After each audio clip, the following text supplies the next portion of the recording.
Flat number 13, please.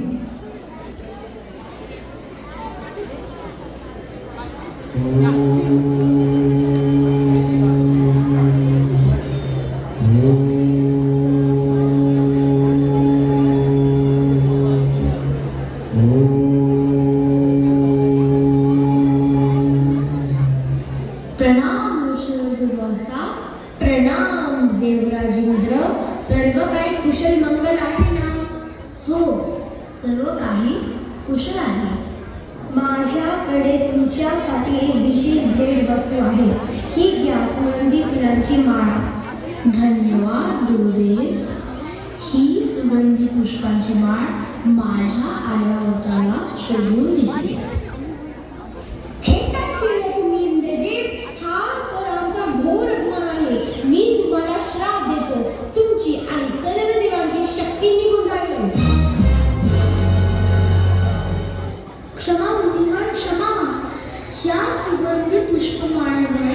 मधुमाशा आल्या व ऐरावताने सोड हलवली. त्याचाच परिणाम म्हणून माळ खाली पडली. या अपराधाला क्षमा नाही. तुम्हाला त्याच्या परिणामाला सामोरे जावेच लागेल. नको नको, थांबा ऋषीवर. हे तर महासंकट आहे. ह्या शापाबद्दल सर्व देवांना सूचित करायला हवे. ह्यावरील उपाय शोधणे अत्यंत गरजेचे आहे. आमची शक्ती संपली तर अजूनच बलवान होती.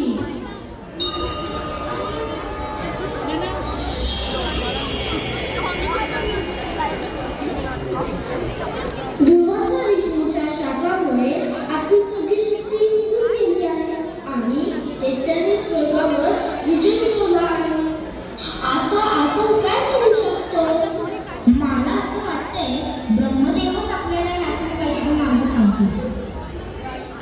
हो, बरोबर आहे. चला आपण ब्रह्मदेवाकडे जाऊ आणि त्यांची मदत मागू. ते आपल्याला नक्की मदत करतील.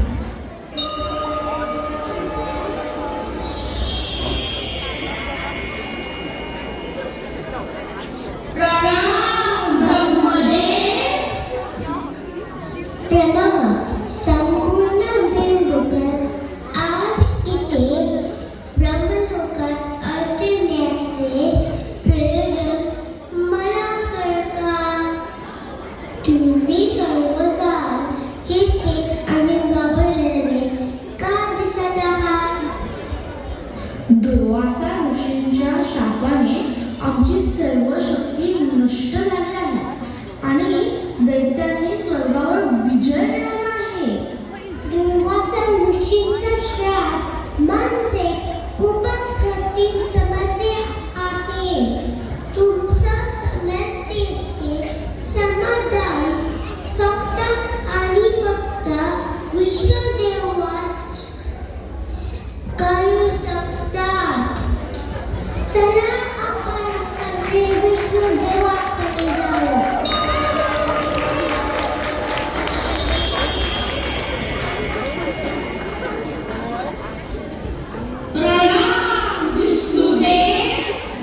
मी सर्व खूप मोठ्या संकटात सापडलो आहोत. तुम्ही आम्हाला कृपया काहीतरी मार्ग सांगू शकाल का? दुर्वासा ऋषींच्या शापामुळे आमची सगळी शक्ती निघून गेली आहे. तुम्ही सगळे घाबरू नका, मी तुमची मदत करेन. माझी गोष्ट ऐका. दैत्यांवर सध्या काळाची विशेष कृपा आहे. म्हणून जोपर्यंत तुमची चांगली आणि दैत्याची विनाशाची वेळ येत नाही तोपर्यंत तुम्हाला दैत्यांची मैत्री करावी लागेल. मी सगळे दैत्यांसोबत समुद्र मंथन करा. समुद्राच्या तळाशी अनेक दिव्य पदार्थ आहेत. मृत पण आहे. समुद्र मंथनातून अमृत मिळेल. ते तुम्ही प्राशन करा. मग तुमची सर्व शक्ती परत येईल आणि तुम्ही अमर व्हाल. हे काम खूप कठीण आहे, म्हणून तुम्ही दैत्याची मदत घ्या. देवराज इंद्र, तुम्ही दैत्यराज पलीकडे जा आणि समुद्र मंथनाचा प्रस्ताव मांडा.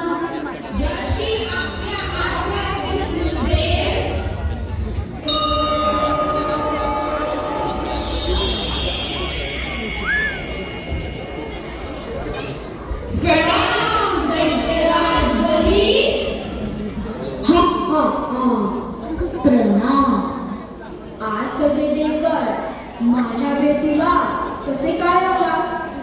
भगवान विष्णूने आम्हा देवतांना समुद्र मंथनाची जबाबदारी दिली आहे. समुद्र मंथन यशस्वी करण्यासाठी आम्हाला सर्व दैत्यांची मदत हवी आहे. बलिराज, तुम्ही का आम्ही मदत करू? या, आमचा काय फायदा? समुद्र मंथनातून आपल्याला अमृत, हिरे, मोती आणि अजून खूप काही मिळणार आहे. आणि यातून आलेले अमृत आपण प्यायल्यावर आपण सगळे अमृत शकतो. मला तर ह्यात काहीतरी गडबड दिसत आहे.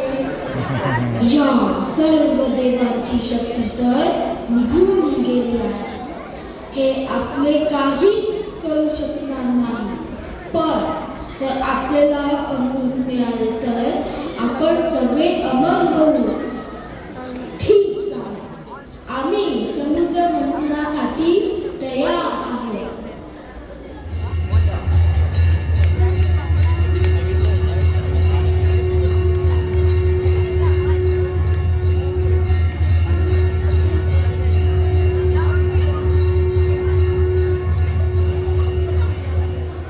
समुद्र मंथनासाठी मी मंदारचल पर्वत आणला आहे.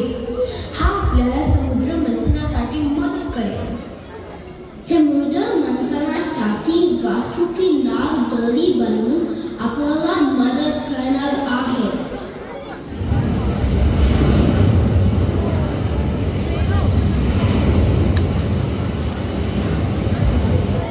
अरे, हा पर्वत तर बुडतो आहे. आता काय करायचं? मंडळाचा पर्वत तर बुडतो आहे. मी देवांची मदत करतो. मी कासवाचे रूप धारण करतो आणि पर्वत पाठीवर ठेवतो.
मला कळले आहे की मंथनातून विष आले आहे. पण घाबरू नका, मी नक्कीच तुम्हाला मदत करेन.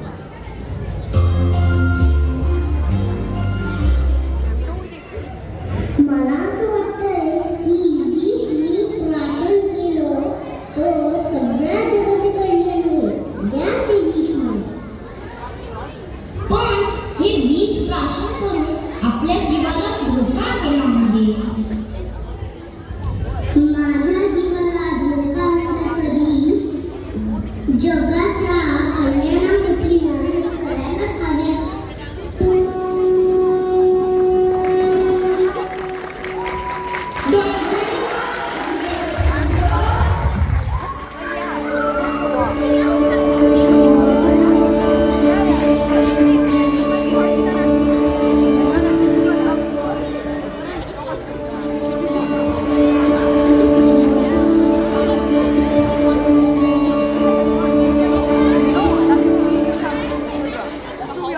समुद्र मंथनातून अमृत मिळाले आहे.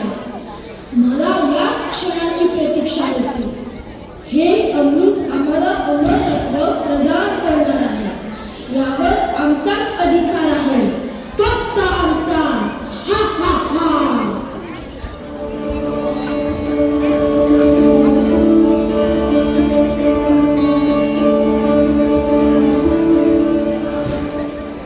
हे सुंदरी, तू कोण आहेस आणि इथे कशी प्रकट झाली? माझं नाव मोहिनी आहे.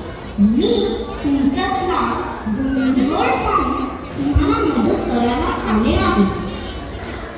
हे देवी, समुद्र मंथनातून मिळालेल्या अमृतावरून हा वाद सुरू आहे. रानर सर्व अमृत एकटेच प्राशन करू इच्छित आहे. हे सर्व अमृत दानवाने प्राशन केले तर देवांच्या सर्व शक्ती कशा परत येतील? मला तो अमृताचा कलश द्या का? मी त्या अमृताची सगळ्यांमध्ये समान वाटणी करून देईन. हे सुंदरी, आम्ही तुझ्या कृपा कटाक्षाचं स्वागत करतो. तुझ्या हातून अमृत का? आम्ही विष पण पिऊन घेऊ. हा अमृत घे आणि आम्हाला अमृत दे. आम्हाला तुझ्यावर पूर्ण विश्वास आहे की तू अमृताचे समान वितरण करशील. आता सर्व देताना अमृत मिळणार आणि आपण अमृत होऊ.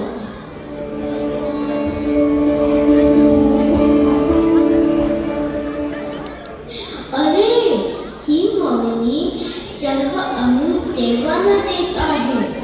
अशाच चालू राहिल्यानंतर देताना काहीच अमृत मिळणार नाही. मी देवाचे रूप घेऊन त्यांच्या गांगे जाऊन